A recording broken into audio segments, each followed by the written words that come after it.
Welcome to Talkin' Jets. My name's Ryan, and I'll be your pilot. I am joined alongside my co-pilot for the night. I got Mr. Tigo. Tigo, how you doing, dude? I'm great, man. Feels good to be back home. Feels good to be fully back into Jets stuff that matters. Not really, because we're still a month away from opening game, but still, we're like a little over a month away from the opening game. That's exciting. We're dwindling down to opening night.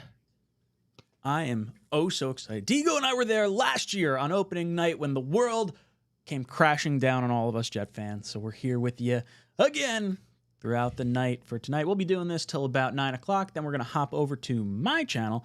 Meaning me and the chat, Tigo will be gone at that point.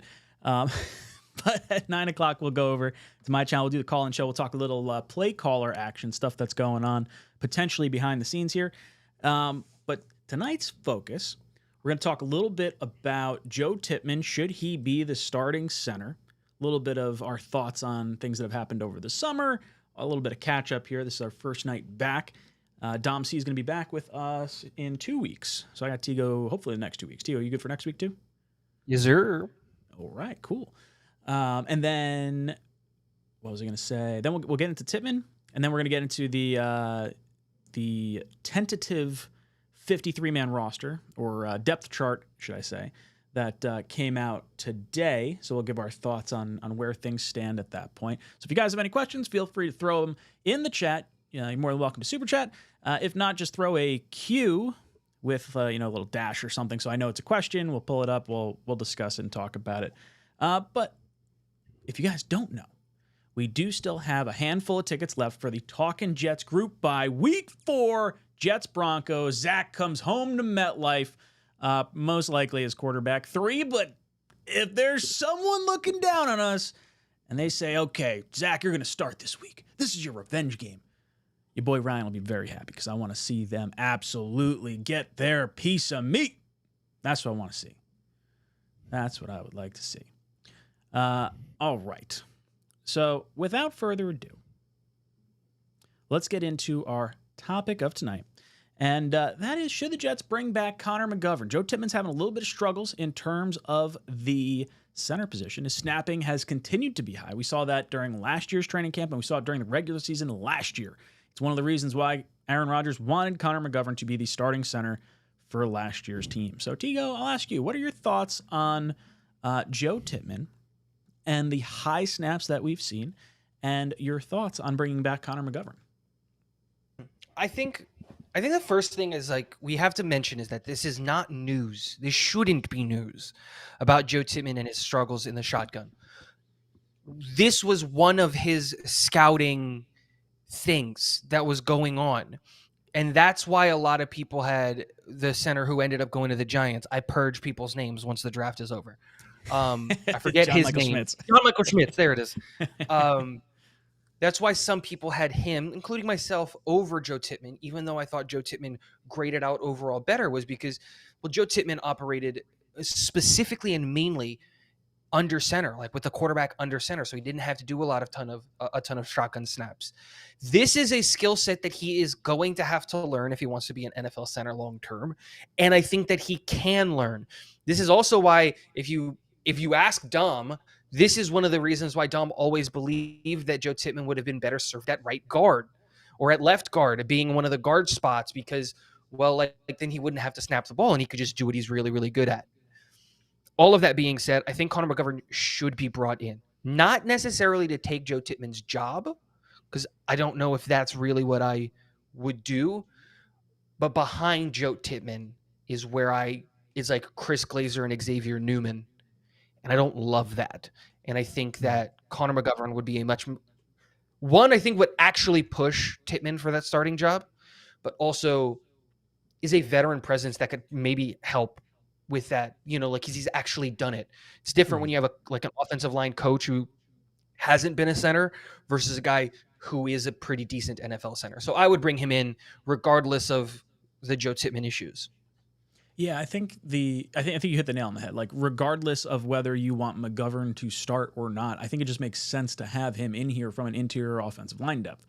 Now, I completely agree that he could shed a little bit of light on that for Tippmann, and Not to mention McGovern has played guard in the past, so there's that little bit of hybrid flexibility that not only does he provide that as depth for the New York Jets, but provides it as a little bit of, assistance and knowledge base for Joe Tippmann as well. I'm not against having extra depth for AVT coming off an Achilles. I'm not opposed to extra competition for John Simpson on the left-hand side. I'm not opposed to having our starting center from the last 4 years be able to push our current starting center a little bit harder to make him, earn it. You want all these guys to earn their spots. Right now, it feels like Tippmann is just given the spot because we don't have another center on the roster, really, or at least not one that you'd want to see starting. And that's not supposed to be a knock towards Tippmann at all. I think he's going to wind up being a really nice football player for us. And you know what? It could wind up being McGovern for this season. Now, I would say this, as far as the timing on when to bring McGovern in, I think I would probably give Joe Tippmann the entirety of, not that I'm going to play him the entire game against the Commanders coming up on the 10th, but I think he should, obviously the starters aren't going to play. You're not going to see Aaron Rodgers. I would put Joe Tippmann out there for the entire first half. Whatever the second team offensive line is going to be out there, Joe Tippmann should be out there, and he should be taking almost exclusively shotgun snaps. Just let's get as many of these snaps on tape as possible, get him starting to feel comfortable. These snaps should be like in the quarterback's chest, not where it was with Aaron Rodgers. It's not just the one snap that flew over his head. There were snaps off to the side, there were snaps above his head, and even though Aaron Rodgers was able to wrangle him in, he's taken his eyes off the linebackers, he's taken his eyes off the wide receivers, he's not able to focus for that quarter of a second or half a second, whatever it is when the ball snapped, not to mention the little bit of like a little clock that goes on in the back of your head where it's like, okay, where is this snap going to go? Because now this is one extra variable I now have to worry about, in addition to this defense pinning their ears back, in addition to my leg maybe being like not quite what it was and all that good stuff. So, yeah, look, I'm right there with you. I think McGovern would make a whole lot of sense. What's your feeling on the offensive line kind of in general? Because we didn't get to see a whole lot of Tyron Smith. Morgan Moses still hasn't practiced yet. You got Olu Fashanu, new guy in the offensive line. AVT's coming back from injury, and John Simpson obviously brought in from Baltimore. What's your thoughts on the offensive line in general? I think we've put a lot of eggs in the starting five basket when it comes to the offensive line, and I don't necessarily love that. And like what I mean by that is like the only real offensive lineman that has a real legit option at backup is Tyron Smith with Olu Fashanu, right? Because we used a first-round pick on him, and so right now, the main center / guard backup is Wes Schweitzer. I didn't love that.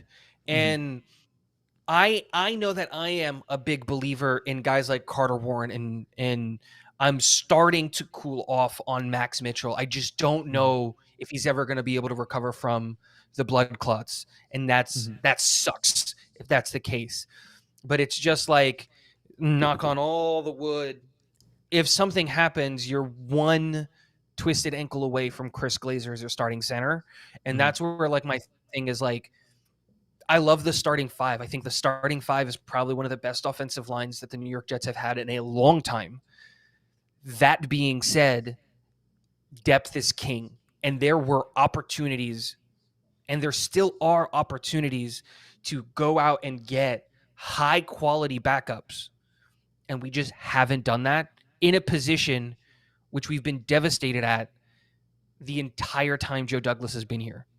So it's a weird thing where it's just like you're a lineman, like that's your thing, D-line, O-line.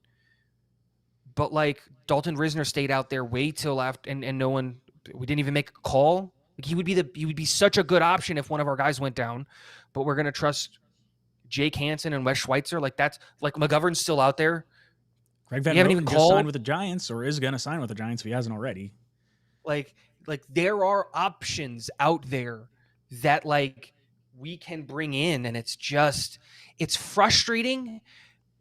One, because like I can't go to practice. I can't see practice. I can't see the individual snaps and the individual reps. I'm not in the meeting rooms. So I can only go off of like historically what they have been. And it's just like, I saw Wes Schweitzer last year. You know what I mean? And he's like, what is he, 28, 29, 30?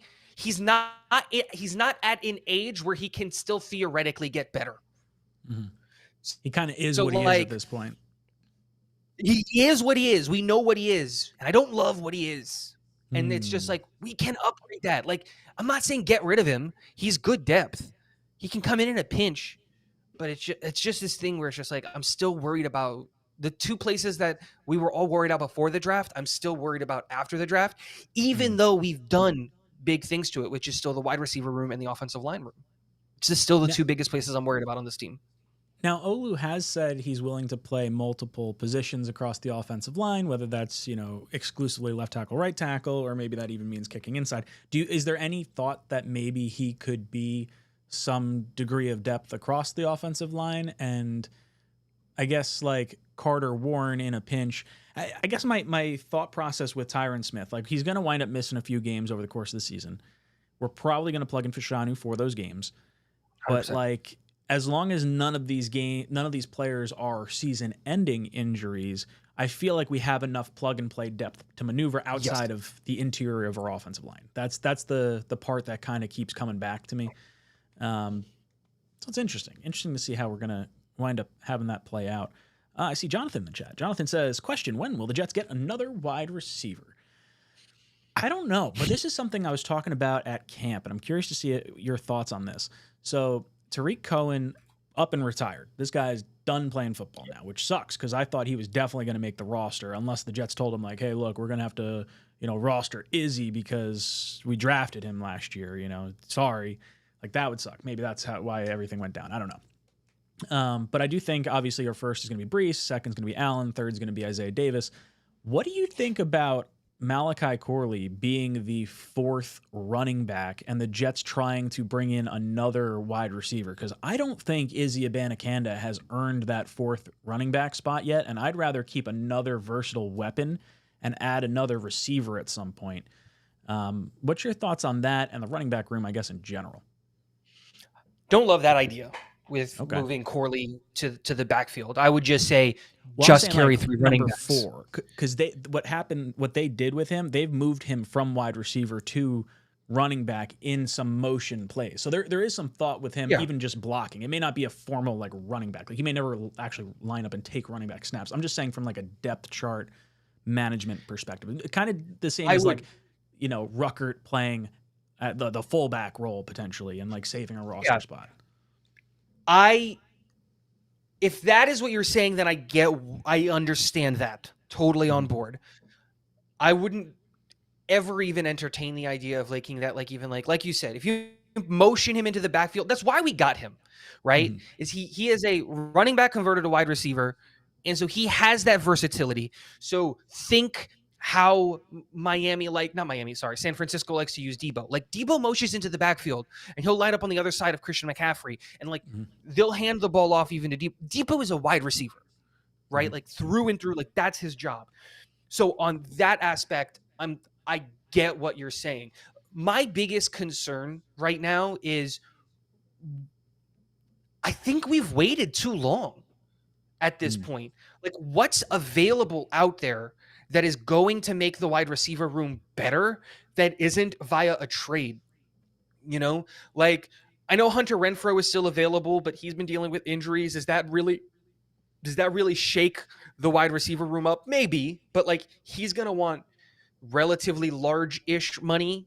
And it's just like, I'm not giving Michael Thomas a dime. I don't want Devontae Parker. I don't want Randall Cobb back. Julio Jones is just, that doesn't interest me. So like, it's one of those things where either you have to be in a situation where you're going to trade for a wide receiver. I don't know how much that's going to, how realistic that is, especially at this point, or you have to wait for a team to cut a wide receiver. And at that point in time, they're so late into training camp when the final cuts are going to happen. That guy's going to have to come in, learn a whole new playbook. How long is it before they're useful? And at that point, does it just make more sense to just keep a guy like Malik Taylor on the roster who has familiarity with Aaron Rodgers and knows the playbook? Like those are like the types of things where I look at it and I go, I'm worried about the wide receiver room. But again, I feel we've waited too long. It just seems like we've waited too long to address that wide receiver 4 spot that I'm really worried about. Do you think that Davante Adams is not happening anymore? Because that's sort of when I think of when is the help coming for the wide receiver room. I kind of think the only option outside of like an undrafted free agent or like one of these, throws in the dark at like a free agent that's just sitting out there, I think it's Davante Adams. I really do. I think it's you got to get more out of Lazard, which at least so far in camp has looked all right. And then I would look at Davante Adams towards the trade deadline, something that gives you a shot in the arm, partway through your season and gives you a little bit of juice going into the back half of the schedule. And I think looking at the Raiders' schedule and seeing them in that AFC West, I do not think they're going to be in a winning situation, and they're going to be in a situation where they're going to have to decide, do we maybe miss the playoffs with Davante Adams, or do we try to trade him at the deadline because we're not keeping him beyond this year? Realistically, he's going to have a $36 million cap hit for them next year. He's more than likely going to be out the door. I think that's 36. Actually, that might be wrong. It might be 36 million if he's traded. It might be higher than that if he stays on the team because of his prorated bonus. But either way, it's prohibitive to hold on to Davante Adams beyond this year unless he renegotiates contract. So he's going to wind up getting cut. So do you want to try and get something for him? And I think the Jets would be willing to offer a second-round pick with the condition being a first-round pick if the Jets make the playoffs or something along those lines. Like something pretty easy to get that makes it enticing, and it's an all-in move for the Jets. The Jets could restructure his contract for 2 years. Not to mention, like, as far as receiver goes, Garrett Wilson, Mike Williams, Corley, and then you got Brees and Conklin and Ruckert and Allen. Like, before we get to wide receiver 4, I'm at least 7 targets deep. So, like, I'm a little less concerned with it. I feel like I'd either want someone that's a burner over the top or like a bona fide number 1 wide receiver like a Davante could bring to the table. And I think a lot of people are right. That's the other piece of that puzzle. Of course, I think the biggest thing is like I saw this in the comments. It's like when I say wide receiver 4, I'm not talking about like when we go like 4 wide receiver sets. That's not what I'm talking about. Like we have to have the real conversation of we don't know when we're going to get Mike Williams back, and we don't know for how long. Right? That's fair. Because if we get him for 17 games, awesome. But like that possibility is about the same possibility of us getting him for like 4 games. So you're back in a situation where Allen Lazard is wide receiver 2, and now Malachi Corley is wide receiver 3. Now, in a perfect world, I think it's very, very public knowledge my hatred for Allen Lazard. I don't want him on the field. And while I was gonna say I have no faith that Davante Adams is coming, at the deadline it's a different conversation. But at the deadline, that's 2 months away, 3 months away. What are we gonna do in the November? meantime? I think end of October. Yeah, they moved it back. So like, 1 week. Yeah. So like now you have a conversation of if I'm not even going to say it, but we are one like cracked rib away from not having a target that we can trust at all on the field in the wide receiver room, where it's all either UDFAs or guys that are coming off of bad years that we're hoping Aaron Rodgers can save. And like, this is the thing where you look at it and I go, I would be all in on Davante Adams. How much do I believe that that's a thing? I don't know. That seems like a sticking point for Vegas. Seems like they're going to be real stubborn and they're going to be like, I don't care that he's a $44 million cap hit like we traded for him. We're going to try to figure out a way to make this work. And unless he tries to force his way out, and I don't really think Davante's that kind of guy. He wanted to stay in Green Bay. They just didn't want to pay him. So they were like, well, can you send me somewhere? I don't know. It's a weird situation. I would love to bring in Davante. I would love to address it some way, shape, or form outside of that. The reality is we're just going to be a ground and pound team, and that's what's going to happen probably most of the time. But I'm still super worried about the wide receiver room. I wish we would have double dipped. It seems like we were really in on Javon Parker, and that didn't work out. Like, it seems like that's the guy that we wanted, and the Patriots ended up getting it. Javon Baker, yes. I just saw Davante Parker mixed up the names. But Javon Baker, and it seemed like that. Like, I would have loved to have done something else, and we just haven't. And so those are the 2 spots that I'm worried about, and there isn't much left to do there. So it just seems like cross our fingers and hope that the staff sees something that we're not seeing. Duncan comes in. Duncan's asking, what position group is going to have more players on this year's 53-man roster versus last year's roster? Well, we'll pull up the depth chart in a little bit. I believe this is the full 100 player. It's not actually like a 53-man roster. Is that right? Yeah. I didn't do any counting, so I'll be looking at this for the first time basically. But without looking at it right now, my thought process is quarterback's still going to have two. We're going to IR Jordan Travis. We're going to put Peasley down to the practice squad. It'll be Tyrod and it'll be Aaron.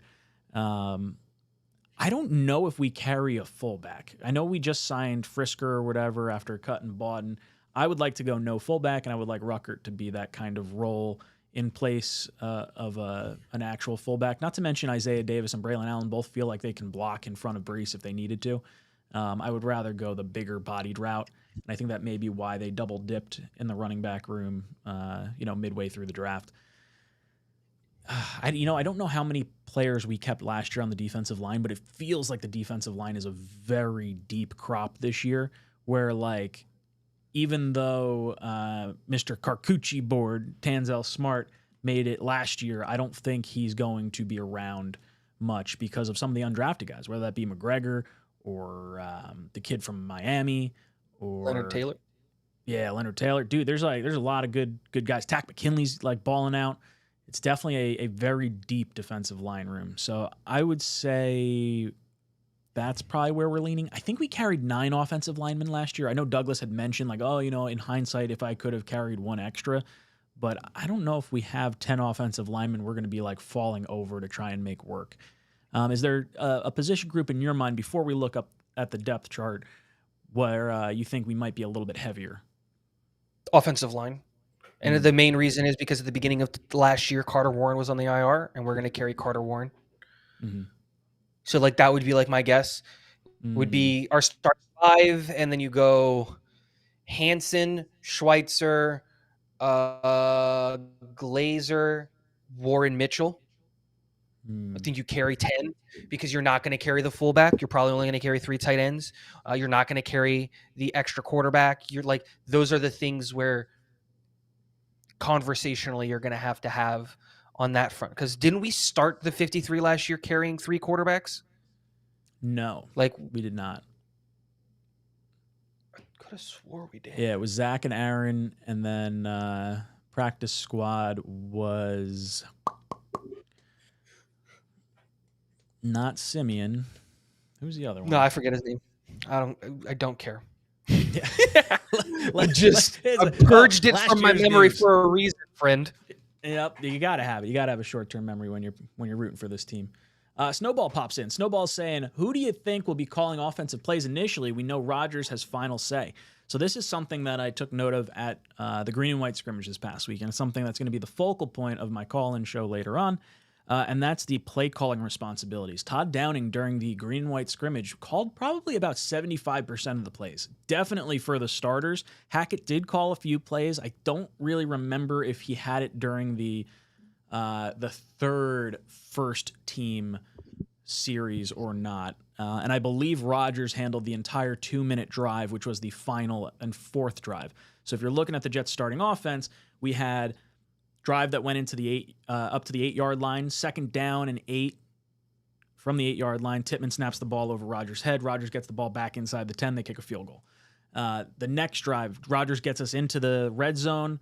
Running back 3 fumbles the ball. Ball goes the other way. Then the 3rd series, Rodgers gets us to the goal line. There's some slightly drop passes within the maybe 4, 5, 6 plays leading up to the field goal, but it ultimately stalls out inside, I believe it was the 10-yard line, and they kicked the field goal with Zuerlein. And then the 2-minute drill, Rodgers got us all the way down the field, got us to inside the 10-yard line, and spiked the ball with 3 seconds left to give us the field goal opportunity. So if we needed a touchdown at that point, we would have had one more. It would have been first down with however many yards to go with 3 seconds left. That's really what it comes down to.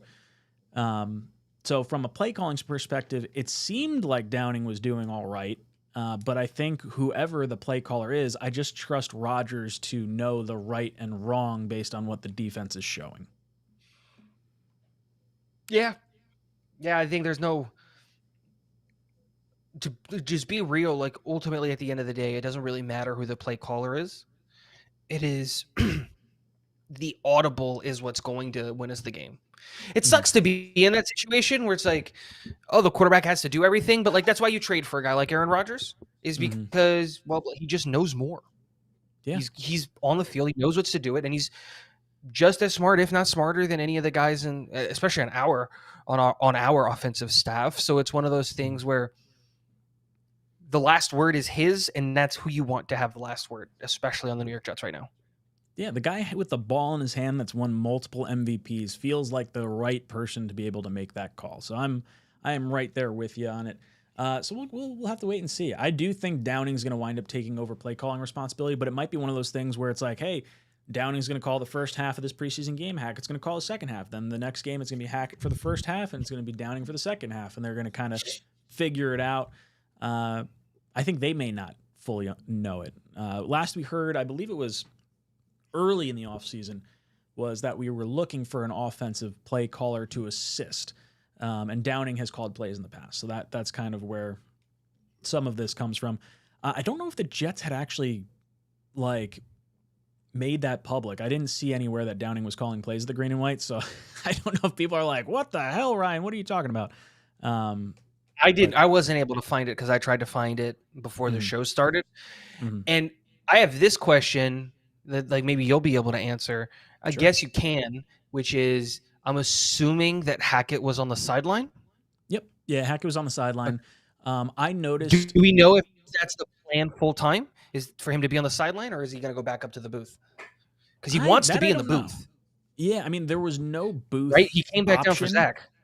Yeah, there was no booth option for Hackett at the green and white scrimmage. It's not like he could be elevated in any capacity, but so on the near side where the fans were sitting in the large bleachers was the offensive staff, and on the far side was the defensive staff. So, there's a walkie-talkie that was in Downing's hand, and then you'd see Hackett pick up the walkie-talkie on a different series. So that was the kind of the indicator. I was like, okay, clearly something's happening with a walkie-talkie with the plays in their hand right now. And I'm going to assume it's probably play calling, because when Downing was doing that same thing, Hackett was kind of off to the side. He was talking to like Mike Williams and some of the guys. I should have taken a picture of it.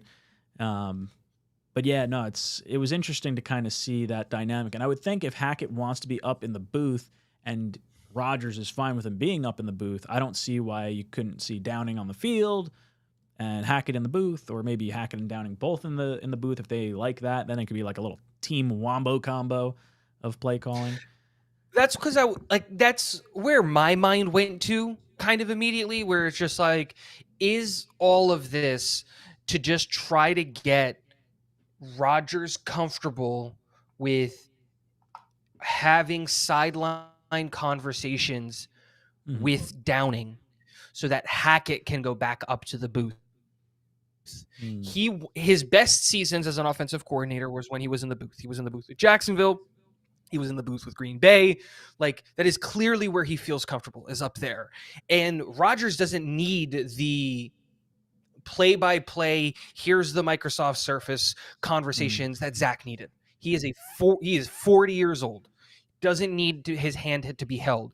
And so is it a thing of, let's get you comfortable hearing Downing's voice so that we can have that happen, because play calling is going to be more of a discussion, and last minute Downing might call a play so that you're not thrown off by him in the headset? Is it Downing's going to call it full time? That's my curiosity, is just, what is the Downing ring? Why are we adding the Downing wrinkle? Do we want his thought process? Do we want Hackett out of the like, if Hackett's not going to be calling plays, then what is he truly bringing to the table as the offensive coordinator on that at that point? You know what I mean? Are we just paying a salary to Rodgers' friend, which I'm cool with? Like, yeah, I mean, we did it for friggin' Roger Saffold last year. We don't even know if this guy exists. Phantom. Has anyone seen any Jet gear ever? Shorts, T-shirt, hat on Roger Saffold? I never have. I don't think he's real. I think Bigfoot's realer. I've seen more convincing pictures of Bigfoot than I've seen of freaking what's his name in a Jets gear. See, I don't even know his name because I haven't seen a picture right of him in Jets gear. when I made the video of like, oh, Roger Saffold to the Jets, I was like, okay, this isn't the worst decision. And then we just never saw him ever. And I was like, well, that made no sense. If you wanted to pay someone $250,000 to not show up for the Jets, your boy could help pay off his house. Be wonderful. I don't know what they're thinking. Absolutely. I move in 11 days. I would totally take. I'd actually show up. You know Put me what? on the bike. It'd be great. I'll put a jersey on that says Saffold. Makes you feel better. They'd be like, man, Saffold lost a lot of weight. Look good. Slim down. It's ridiculous. Absolutely silly. I'll go out there take enjoying the stream. Reps. Yeah, right? If you're enjoying the stream, make sure you hit that like button. We got over 120 people in here and only 41 likes. Go a long way if you hit that like button. Tio and I are going to hop over. This is the depth chart brought to you by the Jets. They put it out today. This is the offense. We'll go over offense, defense, special teams. So notes right off the bat. Quarterback, Rodgers, Tyrod, Peasley, Martinez, with Jordan Travis being the fifth. So more than likely, my thoughts on quarterback, I think we're carrying 2, and I think Jordan Travis gets the IR, Peasley gets the practice squad, Martinez, you're out of here. Your thoughts, Tigo? I think we're going to carry 2. And I think all the things that you said probably true. I just don't. Are we really going to be able to keep him on the IR all year? Yeah. Well, you IR him, and then if you IR him in training camp before final cutdown day, he cannot play this year. So Jordan Travis would get a true redshirt year for this season. So Peasley, for all intents and purposes, will be quarterback 3 from the practice squad, I think. Yeah.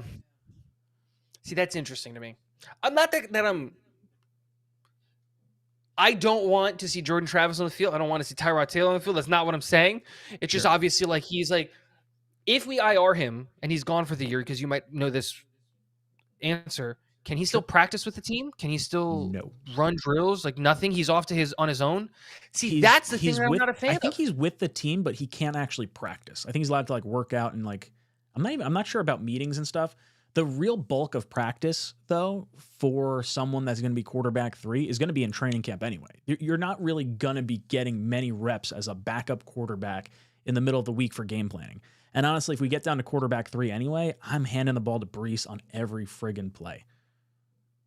No, 100%. That's not the it's not about him. It's the mental reps. It's the being next to Rodgers and Tyrod. It's the being in the meeting rooms. It's the hearing the questions that the 20-year vet and I don't know how long Tyrod's been in the league, but it's probably close to 20 years at this point. Feels like it's not, but it's like the 10-year vet, let's say.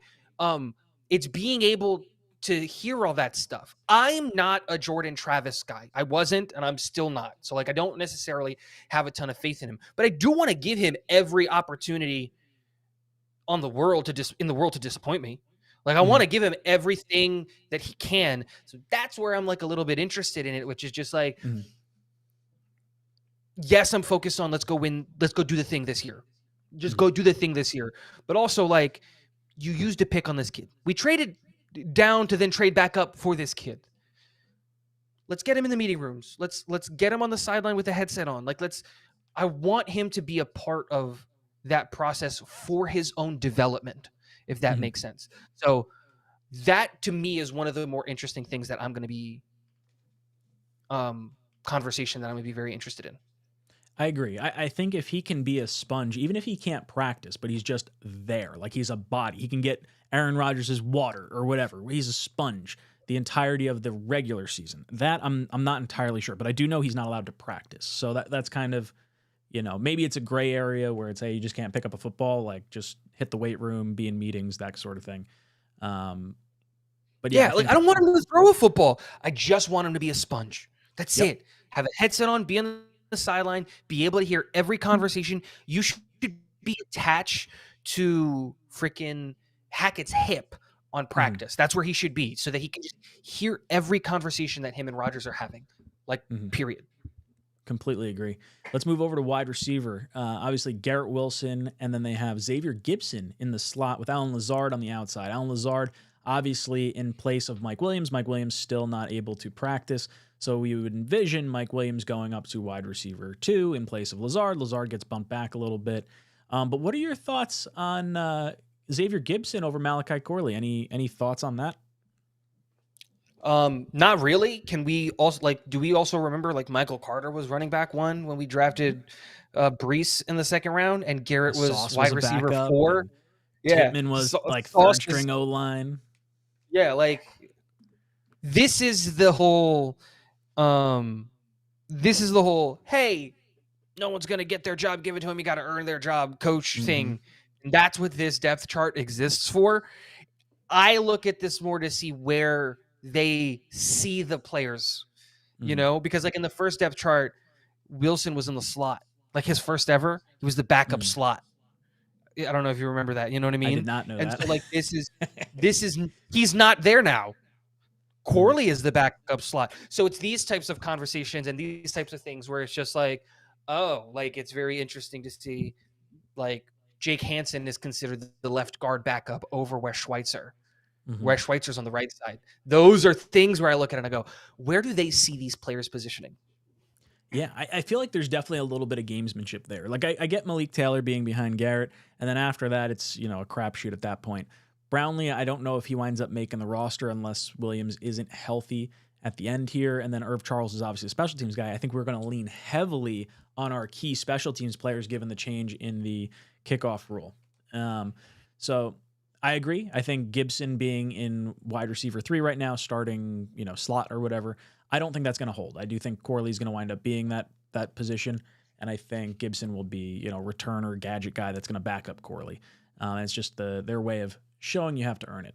Starting offensive line, no surprises there. Moses, right tackle, AVT, right guard, Tippmann, center, John Simpson, left guard, Tyron Smith, left tackle, Olu, backup left tackle, and then you start getting into an interesting dynamic because you have Max Mitchell, right tackle, Carter Warren, third string right tackle. I think from a tackle perspective, I'm feeling a little more confident with those 5 guys across the 2 positions we're going to need to keep an eye on. But it's the interior part of this offensive line that I don't feel great on. I'm fine with Wes Schweitzer, as a guard backup or as an emergency third string center or something.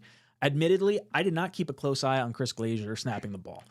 And I do think, like we talked about earlier in the stream, McGovern, from whether it be a starting center perspective or just depth on the interior offensive line, I think would be a very wise signing. Yeah, I think there are still options available at center out in free agency that you could bring in that would be better than Glazer.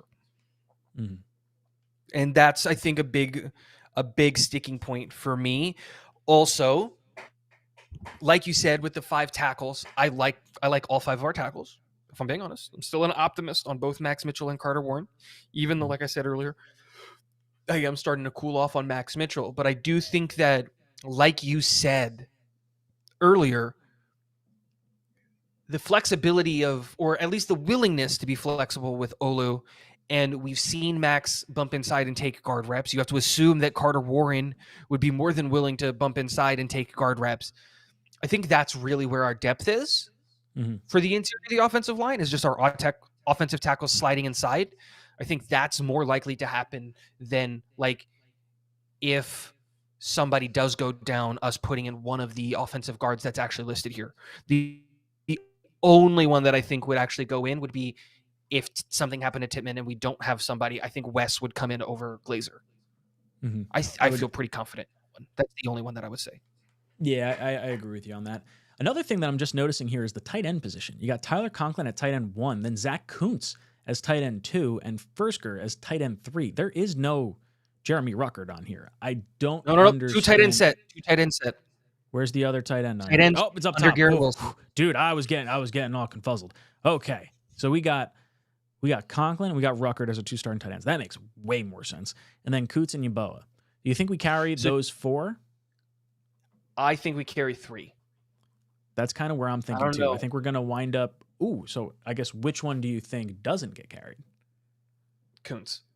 You think it's Kuntz? So that's kind of where I was going to say as well. My only thought I think the biggest thing here is that Ruckert is being listed as tight end 1. Is that what that says? Is that what that means when it's that high up? It's supposed to be, right? Because Zach Kuntz, if you were to read it the way that we read the wide receivers, which is top down, you would read it. Garrett is wide receiver 1. Alan Lazard Is is that wide how we receiver read 2. it though, or is it like an XY kind of thing? And it's like, But that's something what, like, silly. but the X is wide receiver 1. Okay, but is there a see what I'm tight saying? end that is like, is that the same way with tight end? Like, I could see Ruckert being the second tight end in. Like, if I'm looking at this from, like looking at the offense go out, I'm seeing wide receiver. Oh yeah, I guess you'd have the split out wide receiver, and then you'd have your tight end 1 on the same side, I guess. And And the then only you'd have reason your I say slot that, and wide receiver 2 on the other side. and the only reason I say that is because look at the tight end 2 behind the first 2 guys, behind Ruckert and behind Conklin. Who are you more willing to say is tight end 3, Kenny Yeboah or Zach Kuntz? Kenny saw time last year in the regular season. Zach didn't. So now you're talking about, well, if Kenny is tight end 3, that would have to mean that Jeremy is tight end 1 and Conklin is tight end 2, because it would be really weird on a depth chart for them to go tight end 1, tight end 4, tight end 2, tight end 3. Or Ruckert and Yeboah are considered more of the tight end, blocking tight ends, and then you have Conklin and Kuntz as more of the receiver threat. Even though we consider Ruckert, a receiver out of the tight end position as well, maybe that's the way they're going. I don't know, because obviously there's players that are in line with their skill sets. It's not necessarily like tight end 1, tight end 2, because Garrett Wilson's wide receiver 1, Malik Taylor is not wide receiver 2, 3, 4. He's wide receiver 5. Even though he's second in line to Garrett Wilson. Well, technically, Malik Taylor would be wide receiver 4. Malachi Corley right now is technically wide receiver. You don't think Allen would be ahead of him? Like if it's because the way that it works, Williams, Lazard, Corley. Remember, Williams is hurt still, so we're not counting him. I got you. On this depth chart, the way that you would read it is Wilson, Lazard, Gibson, Taylor, Charles, Corley. The slot is always is every third wide receiver. The wide receiver 3 is the slot. Yeah, of course. It's, again, most depth charts that I have read, that is how you would break it down. Does this matter like at all? Absolutely not. I just thought it was interesting the way they set it up. Yeah. Now, for the running back perspective, I don't think this shocks anyone. Breece, Allen, Davis, Izzy, and then Valladay in the 5th. I'm not so sure Izzy makes this team. If I'm looking at anyone on that list, he's the one that sort of stands out as like maybe practice squad. I don't think he's earned running back 4, in my opinion. I think he gets claimed. I don't think he clears because speed, you can't teach speed, right? I love Izzy. I was a big fan of Izzy coming out of the draft when he came out. I really, really wanted him. I took him in like 4 or 5 of my mock drafts. The only hope that I have for Izzy making the team is the fact that I don't think we're going to carry a fullback or a 4th tight end. So that would leave a spot for a 4th running back. And like, I just don't, it's that balance of, do you bank him on the roster knowing that he is as fast as he is and keep developing him, knowing that he's there as a break glass in case of emergency kind of a thing, and don't risk him? Or do you risk him and end up with a Pinnock situation where you think he might clear and then the Giants come take him? Yeah. That's my thing, where it's just like, you can't teach speed. You just can't teach someone to be as fast as he is. And I do think that it is disrespectful to Breece not listing him as both the 1st and the 2nd running back. It should go Breece Hall first, Breece Hall again, and then we can go Braylon Allen, Isaiah Davis, Israel Abanikanda, Xavier Holiday. Yeah, Breece Hall's left leg, Breece Hall's right leg, and then Braylon all Allen 5 and Isaiah pieces of Exodia. That's how the Breece Hall situation is disrespectful. You should just list them. Breece Hall should be the starting slot wide receiver, should be the starting center. Just Breece's mouthpiece should be the backup quarterback. Oh, Jesus Christ. Defense time.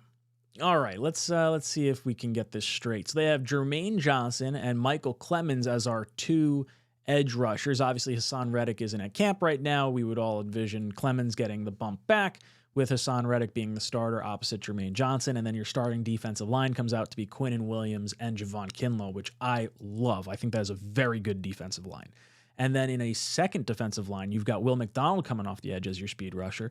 Michael Clemens will then be, the second team guy with Fotu and Thomas.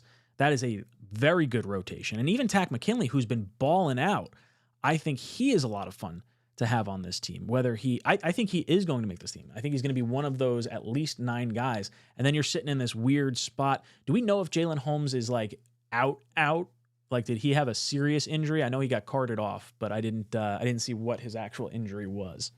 But then you still have Tanzel Smart, Hector, McGregor, Taylor, Watts. Like, this is a very deep defensive line group.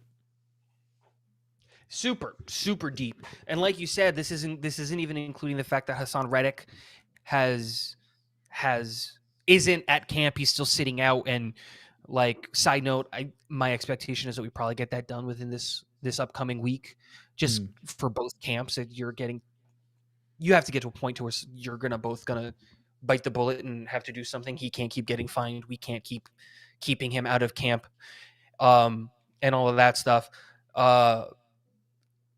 This is the group that I'm most excited about, is this defensive line group. Kinlaw, I was not really big on that signing when we made it, and boy, has he shut me up at camp, in my opinion. Like, did you see today, like if we gave hockey assists in football, like him and Ashton Davis with the help with getting Sherwood his pick on Aaron, like that all started from him just creating push on the offense, on the offensive line there, down in the, like, it's just, I'm really, really excited about this defensive line. I think the edges are the easiest group probably to guess once Hassan Reddick is in there. The real question that I have is, once you get past Williams, 𝐾Inlow, and Solomon Thomas, is how secure is Fotu? Because I thought Fotu has done very well in camp so far, like, especially defending the run. Like, I think he's going to make this team for sure. But I've also heard really good things about Taylor this camp. And he's younger and he's cheaper. And it's just like, Fotu fills a very unique skill set. This is the hardest position group for this general manager and for this staff, is going to be, you cannot, in my opinion, expose Takk McKinley, Leonard Taylor, and Braden McGregor. But you also can't keep all 3 of them. Because that's just too many defensive linemen.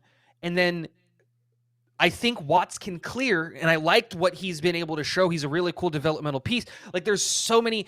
Tanzel Smart has been here for how long? And, Bruce Hector is not this defensive line group is going to be so, it's loaded. It's loaded. And we've got the high-end, top-end, talent, which is what every defensive line needs. Your Jermaine Johnsons, your 𝐒𝐮𝐬𝐽 Williams. You've got your really, really high-level starters, and it's just, I do not envy the coaching staff when it comes time to cut down this, specifically the defensive side of this roster. Because I feel like it's really easy with the offensive side, really easy. But balancing this defense,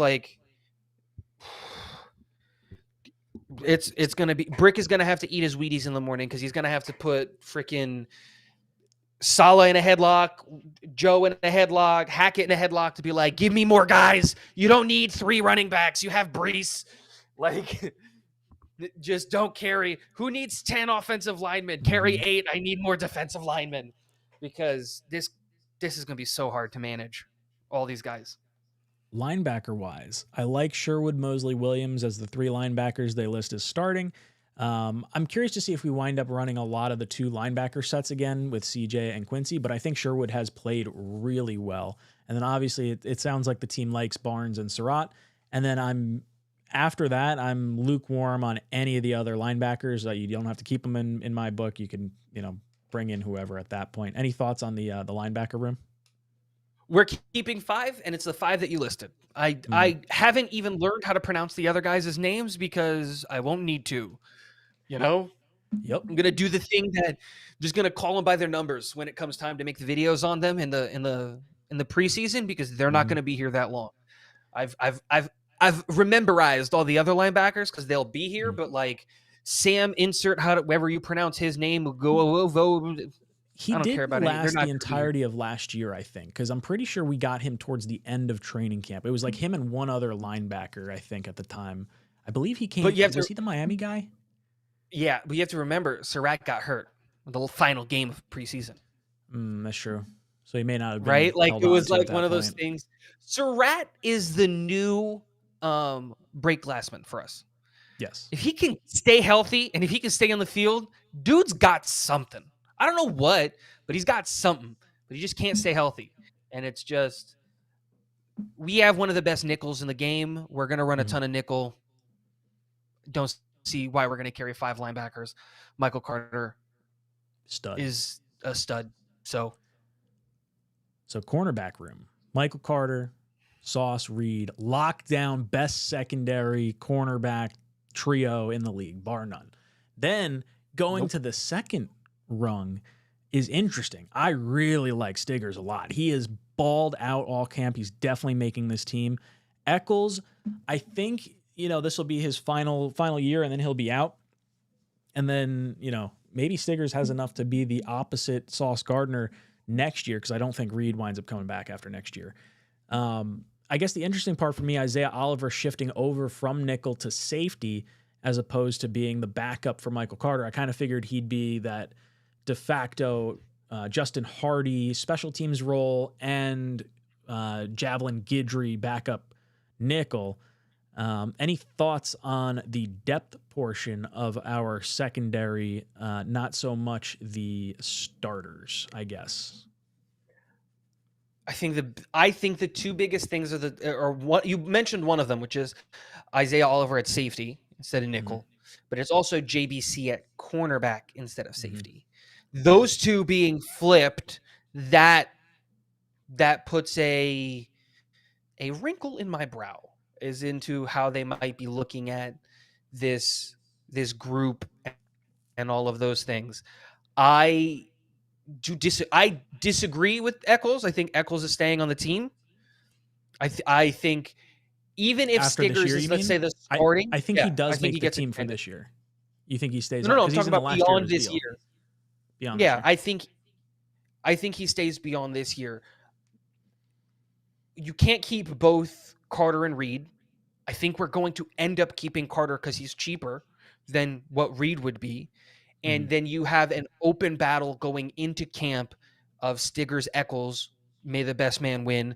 Let us not forget that 𝐒𝐬𝐿 started for the Jets already, and he was pretty good. Like, he was okay even against when he the was the starting. Eagles. We got to see 𝐒𝐬𝐿 start against the Eagles offense last year when Sauce and Reed were both out.